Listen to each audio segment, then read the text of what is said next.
Hello BB lovers, welcome to film cube Telugu YouTube channel. Bigg Boss Telugu season 9 7వ వారం nominations తర్వాత house లో ఏం జరిగిందో చూసేద్దాం రండి. ఓసోస్ వీళ్ళ గొడవకి బీజం అదన్నమాట. ఇమ్ము కళ్యాణ్ వర్సెస్ తనుజ రంజుగా మారిన రణరంగం. బిగ్ బాస్ హౌస్ లో వారాలు గడుస్తున్న కొద్దీ బంధాలు తెగిపోతున్నాయి. మొన్నటి వరకు సీరియల్ స్టోరీలా సాగిన హౌస్ ఇప్పుడు సీరియస్ గా మారింది. ముఖ్యంగా తనుజ ఎమాన్యుయల్ మధ్య ఈ రోజు ఎపిసోడ్ లో జరిగిన గొడవ అగ్గి రాజేసింది.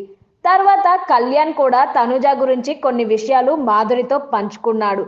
ఇవన్నీ చూస్తుంటే తనుజకి ఇప్పటి వరకు సపోర్ట్ గా ఉన్న ఒక్కో పిల్లర్ కూలిపోతున్నట్లే కనిపిస్తుంది. మరి ఈ రోజు ఎపిసోడ్ లో అసలు గొడవ ఎందుకు జరిగింది అనేది చూద్దాం. బిగ్ బాస్ హౌస్ లో నామినేషన్స్ హడావిడి పూర్తయిన తర్వాత కెప్టెన్ గౌరవ్ ని మాధురి ఒక క్వశ్చన్ అడిగింది. ఆయేషాని ఎందుకు సేవ్ చేశావు అని మాధురి అడిగితే, ఇమ్ము ఆయేషా చెప్పారు, నన్ను వాళ్ళు నామినేషన్ నుంచి సేవ్ చేశారు అందుకే అని గౌరవ్ అన్నాడు. ఎవరు చెప్పారు అని మాధురి దివ్య అడిగారు. మేము ముందే మాట్లాడుకున్నాం అని గౌరవ్ అంటే, మాట్లాడుకుంటే చేసేస్తారా, అసలు కొంతమందికి పవర్ ఇవ్వడం వేస్ట్ అంటూ మాధురి ముఖం తిప్పుకుంది.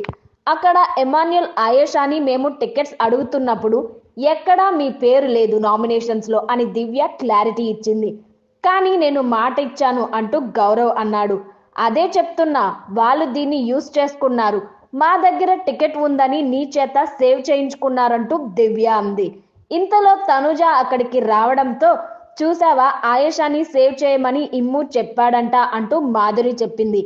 నాకు అర్థం కాని విషయం ఏంటో తెలుసా, సంజన గారు వచ్చి ఒకరిని నామినేట్ చేసినప్పుడు రైజ్ అవ్వని వాయిస్, అదే కళ్యాణ్ తన మైండ్ సెట్ మారి తను ఒకరిని సేవ్ చేయాలనుకున్నప్పుడు ఎందుకు రైజ్ అవుతుంది వాయిస్? ఎవరు ఆడుతున్నారు ఇక్కడ సేఫ్ గేమ్ అంటూ ఇమ్ముపై తనుజ ఇక మొదలు పెట్టింది.